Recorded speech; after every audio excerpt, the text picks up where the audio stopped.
a bit of an ID quiz for you now. Hopefully, we've been seeing a few of these birds, maybe not as many of these birds. So, we've seen some differences. What are the differences you say you guys are seeing right now with the birds we've got? Okay. Eyebrow stripe. So we've got an eyebrow stripe. Okay. What else? Size. Good. Bigger. Longer tail. Okay. Good. Longer tail. Any other differences? A mustache. Aha. Mustache. Eye differences a little bit. Yeah. So we've got two different birds, though these birds are the same age. So when we're showing you sharpshin hawks, we always like to mention the eye color and say that young raptors have these light eyes. But as you can see, that's not always the case. This is a Hatchier Merlin, a male Merlin, and he's got dark eyes. He's just going to maintain those eyes.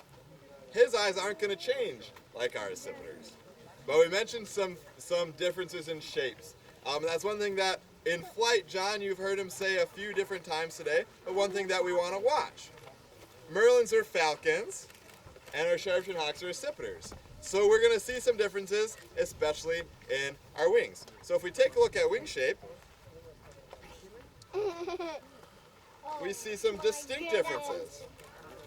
We see that long pointed falcon wing, different than that more rounded accipiter wing.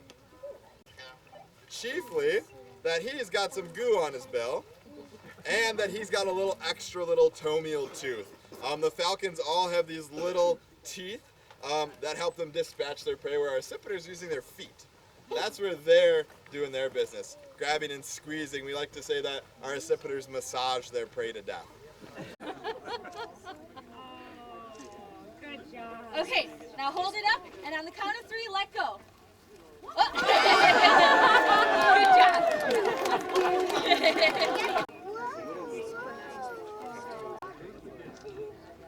Okay, 45-degree angle. All right, count of 3. Gonna give him a little time. Okay. All right, on the count of 3. 1, 2, 3. There he goes. So that adult eagle now is coming in from behind us. Straight up about 45 degrees above the school. We can see it's got a white head, white tail. Yeah, nice cigar shape as it banks. Tail adult. Behind it, well, just behind it, low is a sharpshin hawk. No, hang on a minute. Yeah, sharpshin. Behind it and up just below the blue. Oh my God, that is a bald eagle. And above the blue, here is a sharpshin going to come right over us. So look at that nice T-shape, the sharpshin. In the blue is the Broadway. Yeah, I've never seen a bald eagle. Study the size difference and the wing difference. Doesn't have that long tail, not a classic T-shape like that guy. Seriously? Yeah. So that eagle now has got another broad wing right out from us. Eagle is in the gray, and then right behind it is another broad wing. Nice looks at some broadwings just coming in right overhead. One sharpshin hawk with these broadwing hawks. But a nice look at those broadwing hawks as they're coming over. Now notice they're starting to form that kettle right above where we're sitting right here. A little bit off to our right as well. In comes another one. Couple of sharpshin hawks off to our left. Oh my goodness. That's the most important. Again, using our eagle as that marker bird. I don't think we need it now, though. An excellent look. Oh, cool. Their arm Look at the shape difference of the bald eagle versus our Buteos. When we do get big groups of broadies like this, Swainson talks is something that we should consider. We should also consider red tails or other Buteos that we might check out. That kettle now drifting just above the yellow sign, working our way lakeside. But a nice look at all these broadwings. And they're working their way down. This is when we're going to start clicking them if we want to know how we're counting these things. As these birds leave that kettle, we're going to click them off because they're now a little more organized as they're off to our right streaming. What are we missing? A red tail, exactly. So remember that when we're looking at red-tailed hawks, not all red-tailed hawks have a red tail. This is a hatchier bird, this is a juvenile bird. Eye color, a good mark, but he doesn't have that red tail. So when we're considering red-tailed hawks, especially of this age, there's other things to consider. One, you can see just tucked in by my hand, you can see that belly band. My hand is sitting right below it. That's a good mark we want to use for red-tailed hawks. There is variation in red-tailed hawks throughout their range, but that's a mark that we want to look for when we're looking in the sky. The other one, since we've got, well, I spoke too soon. I jinxed myself. Entire world, United States, really, U.S., and you'll get them any place you can find. Plains, you'll get them in urban areas. Sometimes New York State's really known for their urban red tails. But these birds are built for soaring. We saw those broad-winged kettles coming through. These wide wings. Now we have a lull in the wind. And that patagial mark. So where I'm pointing out right where my finger is, that dark mark on the humerus of that bird is going to be that patagial mark. And that's the most reliable mark we're seeing in our red-tailed hawks.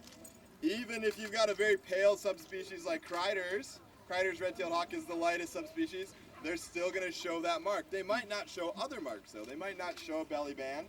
They might not show as much red in the tail, but that's the mark that you're going to want to look for with our red-tailed hawks. You felt that one. Yeah, I do. Julia, can I get some help? He's swinging right over. We're going to get a great look at that. How do we know that it's the belly band? So as we're taking, as it comes over, take a look.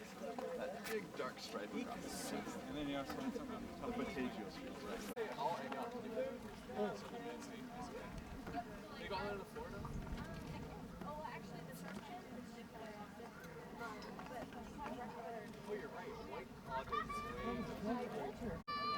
Oh yeah, there's another one right out here.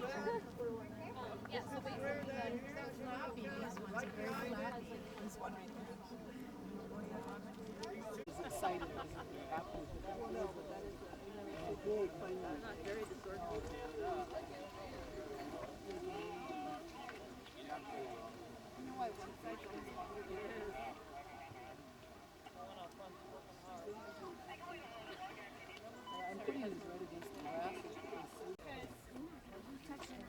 Falcons have shorter legs than accipiters. Will first come in because they're so fast. They will stun their prey with their talons, but then they will finish the job using that tomial tooth on their beak.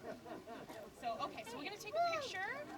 Whoever wants to take pictures right here, you can bring them in, hold them kind of like this, and not too close because we don't want them biting you. Okay, excellent. Okay, and then you're gonna lift your arm like the Statue of Liberty, and then on the count of 3, you're gonna give them a toss up. Okay?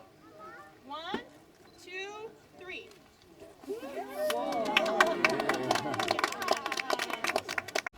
Or she, we still don't know. And then I'm gonna give him to you. Get in there. All right. So you're gonna wrap your arms right around him like that. You guys want to pick up a little bit down a little bit. We don't want Perfect. Now you want to don't want anybody to get injured. pretty tight, but not too tight. All right, just firm. All right. And we're taking pictures. Smile nice. Now, take a second to appreciate the fact that this bird may never be touched by human hands again. All right. So you're going to be the last person to touch this bird. All right. So let's get him back in the wild. You ever do a granny shot in basketball? Yeah. All right. That's what we're going to do. Basically, we're all going to count to 3, and on the count of 3, you're just going to bring him back and toss him in the air. Okay. All right. And I'm going to take a slow-mo video of this because it's the coolest thing ever. If you guys got iPhones with slow-mos, this is the time to do it. All right? You want to slow You ready? yeah, 1 second. Okay, go. You ready? All right. 1, 2,